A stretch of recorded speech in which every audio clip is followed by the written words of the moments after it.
Երբ որ Նիկոլ Փաշինյանի հրաժարականն է պահանջում մեկ այլուց, դա դեռ չի նշանակում, որ ինքը հավասարում է օրինակ ձեր նշած դաշնակցությանը, հանրապետականին, որովհետև մարդիկ շատ լավ կարողանում են տարբերել, ով որ կուսակցություն։ Մարդիկ շատ լավ կարողանում են տարբերել, բայց մենք այսօր խնդիր չենք դնում Նիկոլ Փաշինյանի օր առաջ հրաժարականը,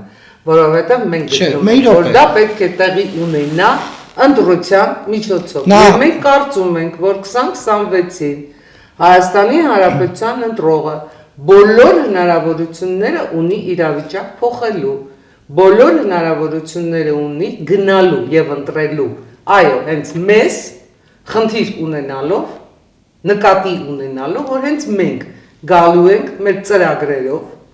մեր նպատակներով ապահովելու համար իր թե անվտանգությունը, թե տնտեսության զարգացումը, թե նոր աշխատատեղերի ստեղծումը, թե ժողովրդագրական խնդրի լուծումը, թե տարածաշրջանում Հայաստանի իբրև պետության դերի ու նշանակության փոփոխությունը եւ վերջին հաշվով ուժերի հավասարակշռության վերականգնումը, որը մեկընդմիշտ վերջ է տալու ոչ խաղաղություն, ոչ պատերազմ այս երերուն ոչ հավասարակշռված իրավիճակին։